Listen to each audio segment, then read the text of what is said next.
And, I got a really nice compliment from David Letterman one time. David Letterman said, the guy that does stand-up shirtless? And he goes, yeah, Bert Kreischer. And he goes, he's amazing. He's an amazing comedian. And he doesn't have a shirt on. The first time I met Norm Macdonald, I got off stage, and he was crying, laughing on the other side of the curtain. And I thought he was laughing. I don't know what he was laughing at, but he just kept going, there's no shirt on. There's no shirt on. And it's nice to get to know you too. I've seen you around a long time, but I never really got the opportunity to. I had the opportunity, but I chose not to take it. But no, it's been nice hanging. I think we could hang out a lot. Yeah. If you weren't so busy and desperate for attention.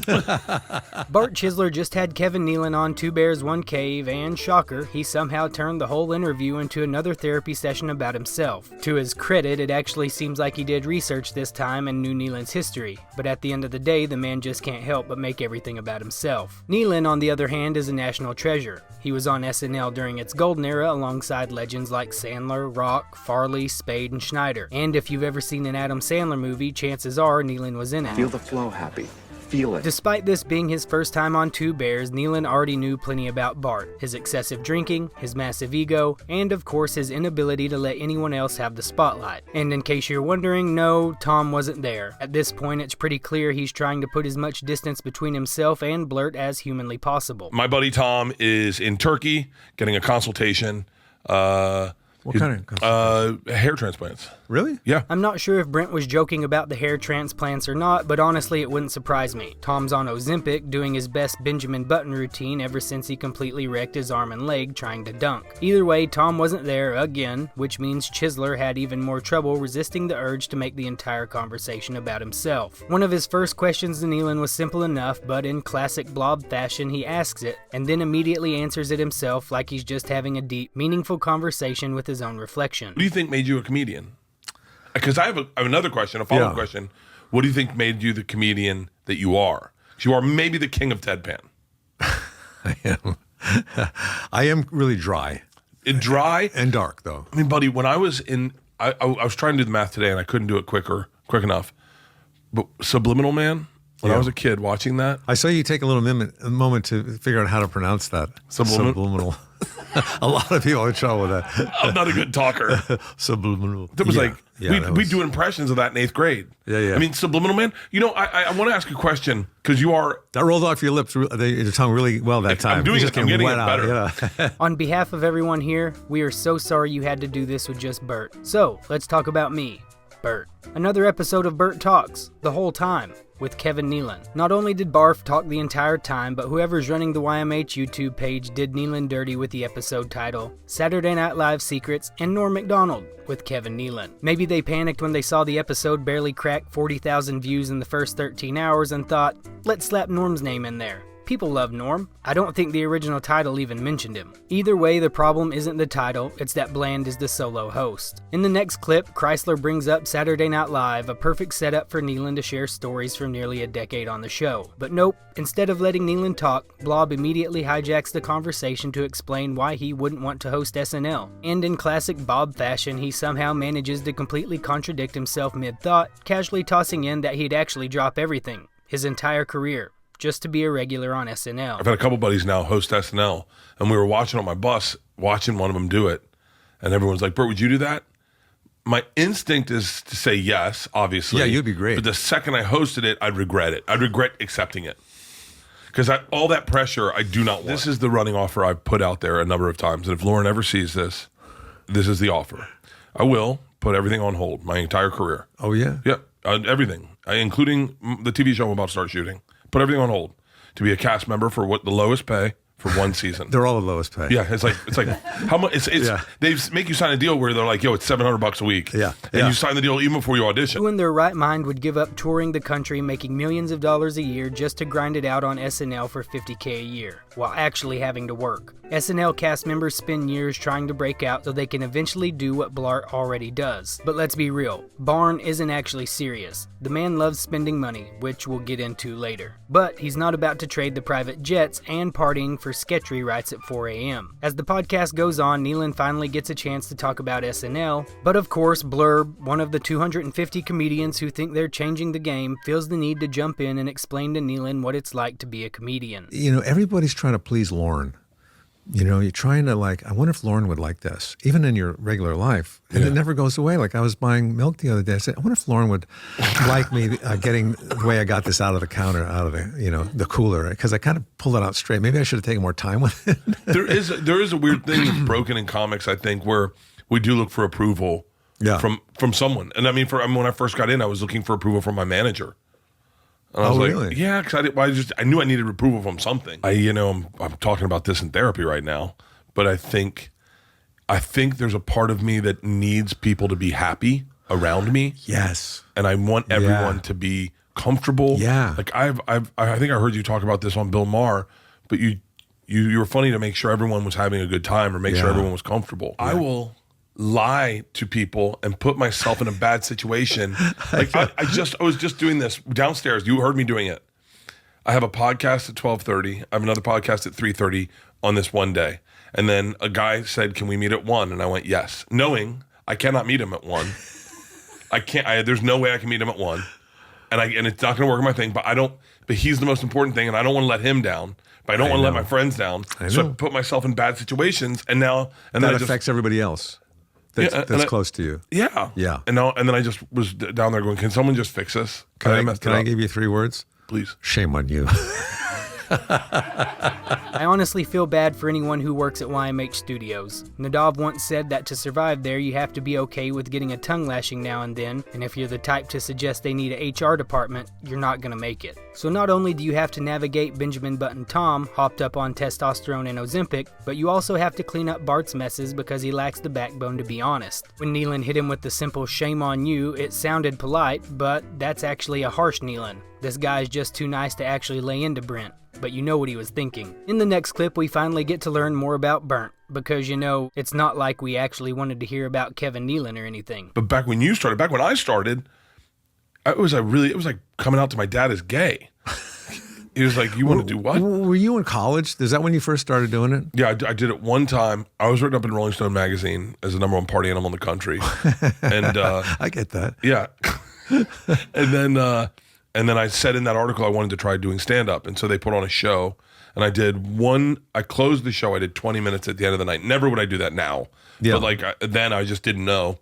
And it was just it's interesting because the question I had about you is my style that night is my style today. It's very stream of conscious, very much storytelling. Stream of conscious? Yeah, That's stream of good. conscious. In the moment. Hate for Bert and his solo hosting. Great. Yeah, almost 2 hours of Bert talking over somebody. We had a good podcast recently with just Tom, so I guess this is our punishment. It's truly refreshing to hear Chisler tell the Rolling Stones story for the millionth time instead of, learning how Kevin Nealon got his start. Because why would we want to hear about one of the most respected comedians from SNL's golden era when we can relive Barb's college glory days again? It's honestly a sad state of comedy in America when the drunkest guy at Florida State, who took 6 years to get a degree, has somehow cracked the code to making millions. Meanwhile, I know plenty of people who did everything right, got their degree, didn't become alcoholics, actually listen when others speak, wear shirts, and they're struggling. While Barf, well, you get it. And yet Nealon, being the genuinely good guy he is, just keeps it moving. But did anyone else catch it? At one point, he literally checks his watch in the reflection of the table. Like, how much longer do I have to sit through this? Yeah, I've always loved doing stand-up. It's all I ever really wanted to do, Bert. And then this acting stuff came along, and, okay. But stand-up that's all I want to do. And here I am all these years later still doing it. Isn't it crazy? Because I didn't know you could do other things. I thought I was like, I didn't even know. You didn't know you could do other things. I didn't know I could do anything. When the first time I did stand-up, it just felt so natural to me that I was like, oh, so I'm getting rewarded for the thing that my dad bothered my dad. Yeah.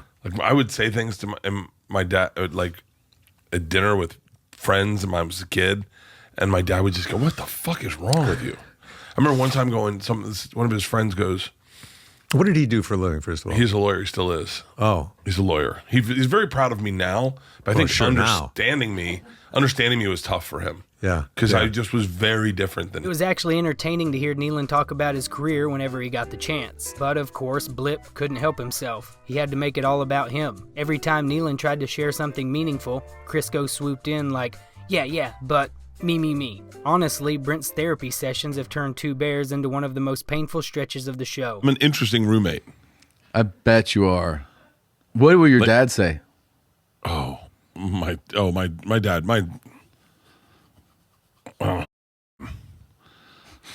What? My dad doesn't. No one gets me. Like, no one understands me. I don't even understand myself.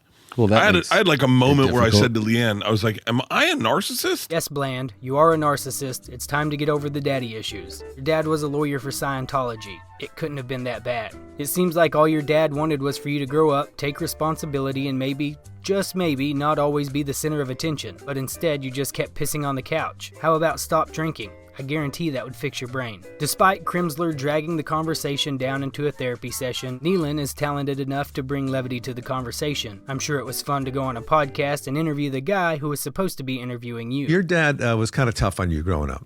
I wouldn't say tough. My dad. So you hated your dad. Is that what you're saying? No, I didn't hate him. I was looking for his approval constantly. Oh, yeah. But Yeah. my natural behavior, it was like I was like a dog who thought everyone loved it when I pissed on the couch.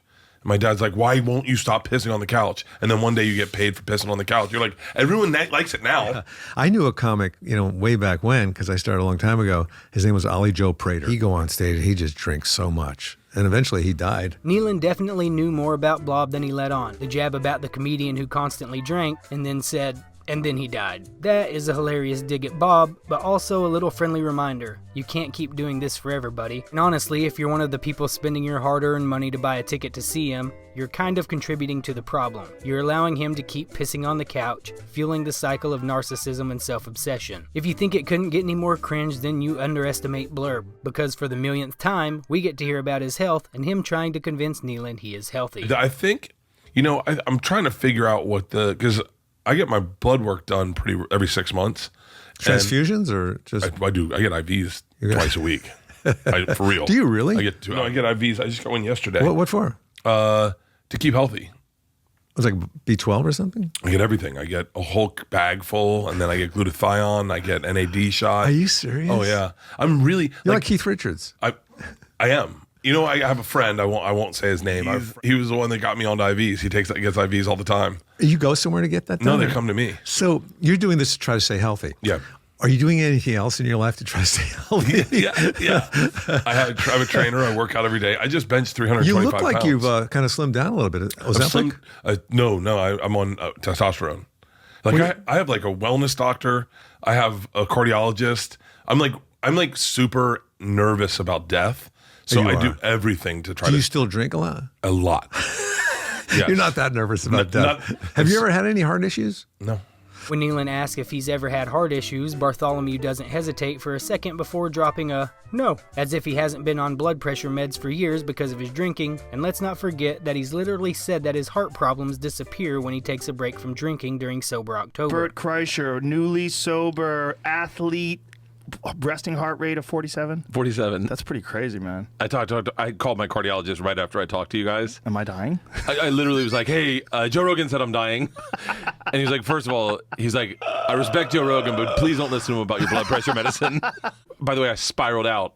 And then I couldn't get my heart rate up as I was spiraling. Ooh. So I was like, I'm freaking out. Normally my pulse would be through the roof. I called my doctor. He's like, no, you're healthy. He's like, this is what we've been shooting for, is you to stop drinking? It's not just a one-time thing. Brand always brings up how his heart problems magically vanish after every Sober October. Yet here he is telling Nealon that he's never had any heart issues, which is just outright lying at this point. I don't understand why he can't just be a real human, but Nealon, being the true professional, keeps on going with the interview, trying to keep the conversation flowing. And of course, what do we get instead? More of Bernie's life story, for the millionth time. Because why would anyone tune in to hear about Kevin Nealon's illustrious career or insightful anecdotes when they can hear Burns' unending monologue about himself? But now, so this is one thing I wanted to know. When I saw you losing weight, and I'm sure everybody says this to you, but your belly is kind of your brand and stuff. Yeah. What's going to happen?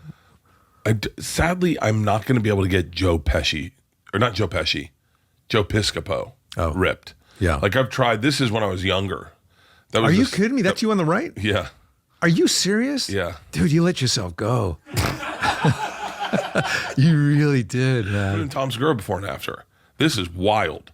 I mean, Tom's on Ozempic, so he's lost a ton of weight. He told me his trainer was teaching him how to eat properly, and he never weighs himself. Is that BS? It's honestly a hard truth, but it's good to remember. Money doesn't always lead to happiness. Tom and Brody are millionaires, yet it's clear they are not happy. Daily IV bags, constant drinking, Ozempic, and therapy. These guys are becoming more and more miserable the more they rake in. They've completely lost touch with reality and it's dragging down their fan base. Now they're just like every other out-of-touch celebrity, too far removed from their roots. Honestly, I don't even think Bernie would be one of the top touring comedians in America if he didn't pay talented comedians to open for him. I've often thought, like, I would love to do a one-man show, but then I was like, I'm just going to structure it the way I do an hour. And, you know, I got a really nice compliment from David Letterman one time. David Letterman said, you know the guy that does stand-up shirtless? And he goes, yeah, Bert Kreischer. And he goes, he's amazing. He's an amazing comedian. And he doesn't have a shirt on. And he said, yeah. And he goes, and he never mentions it. He doesn't talk about it. He just takes his shirt off. And he goes, yeah. He's like, but he's a great comedian. He's like, yeah. And David Letterman was like, it's just, and Sarah texted me one time and said the same thing. She's like, David Letterman really likes you, but he's like really fascinated about why you take your shirt off. The first time I met Norm Macdonald, I got off stage and he was crying, laughing on the other side of the curtain. And I thought he was laughing. I don't know what he was laughing at, but he just kept going, there's no shirt on. There's no shirt on. There's no shirt. There's no shirt. You forgot your shirt. I'd like to think that Norm was laughing at Chisler, not with him. I can totally see him cracking up, thinking how crazy it is that the state of comedy has gotten so bad that Comstock, of all people, is considered funny. And of course, you can't have a Bertleby podcast appearance without him name-dropping someone. It's like a running joke at this point. The only clip I've ever seen of David commenting on Burnt was with Neil Brennan, and he didn't seem impressed with his stand-up. What really caught Letterman's attention? The fact that Blab was making so much money, not because of his comedic brilliance, but because of his ability to cash in on whatever gimmick he's been selling. The industry of it, the commerce of it is so far more than it was when I started. There was a list of what comics made last year. Want to guess what he made on the road? Well, I have no idea. $25 million. I'm sorry, how many? $25 million. Bert did. Yes. Oh my God, good for him. Yeah, hold on, let's get him on the phone. So we've come full circle now. Remember when I mentioned we'd get to Bernie's spending habits? Well, here it is, and it's honestly pretty sad. He admits to spending money just to prove to people that he has money. Oh, we went to buy a car one time. This is a while ago. And I also have ego problems. So like if I feel someone's threatening me, like if I feel, I had a pool guy one time, and I was like, I want to move I want to get rid of this pool where it is. I want to move it in the center. I'm so glad I did it. You had a little extra money. I had a little extra money, and then in doing that, I realized it would be it. You're never going to fill in the pool the way, and it's never going to settle the way you want it to. And it was foolhardy. And then he said to my wife, yeah, I didn't hear back from him. I just figured Bert ran out of all his money. And I was like, fuck it, we're doing the pool now. And Leanne's like, what are you doing? I was like, no, fuck that. So I have like an ego thing. So we were going to buy a car one time, and my business manager was like, we're just going to buy it in cash. Okay? And I was like, great. And the guy's like, he said something like, you think you can afford a car like this? And I was like, afford it. I'm buying in cash. My business manager was like, buddy, we have no room to negotiate now. And I was like, oh, shit. See, I'm like your wife. I get very excited. I get very... Yes. At this point, you have to imagine Nealon is sitting there thinking, how long do I have to sit here and listen to this guy lie to me and ramble on about how David Letterman and Norm think he's a good comic and how he doesn't have a drinking problem. He just can't help himself, constantly doubling down on the delusions and name dropping, because of course he has to throw John Mayer's name in there too, just to make the story even more credible. Let's not forget just recently when he bombed on the Rich Eisen podcast during the Big Game Media Days. John Mayer, I ran into John Mayer, we were doing this Grateful Dead thing, and he said to me, I hope you're cool with me saying this, John. If Brad didn't see it himself, Ari did, and he straight up told him to stop name dropping people. I think that's the misnomer of me is I think people think I'm drunk. Like I ran into a person, I can't say his name because Ari said it's name dropping, but it was John Legend. And John Legend said to me the other night, he goes, we were about to do a benefit, and he was like, John Mayer. I'm sorry, not John Legend. It's better if it's John Legend. And so he goes, how on a scale of 1 to 10, how drunk are you right now? I said, not. And he goes, no, like, how many beers have you had? And I said, 0. Oh, so you don't drink at all before you go on? No, never. I never do. Like I have, but I don't. Primarily, I would never do that. So if we do 2 shows, I won't drink on the first show, and then on the second show, I'll have a drink when I start the machine story at the end. Okay. So, but what was I saying? The podcast stretched on for an hour and a half, which is way longer than the usual 2 Bears episodes, and honestly, it seemed like it was too much for even him. He literally couldn't even remember what he was talking about anymore. But there was a silver lining to the chaotic mess. After all the nonstop rambling, delusion, and self-aggrandizing stories, Nealon, being the absolute pro he is, threw in a jab that was like a gift for all of us watching. There's a testament to the man you are and the way we all look up to you and the way we admire you is your friend group is the best friend group in comedy. It's the best. It's Sandler. It was Norm. It was Shandling. It's David. It's Sarah. Dana. I mean, your friend group is so thick. I love comedians. You know, we feel so comfortable together, and it's nice to get to know you too. I've seen you around a long time, but I never really got the opportunity to. I had the opportunity, but I chose not to take it. But no, it's been nice hanging. I think we could hang out a lot. Yeah. You know, if you weren't so busy and desperate for attention. That's all I got.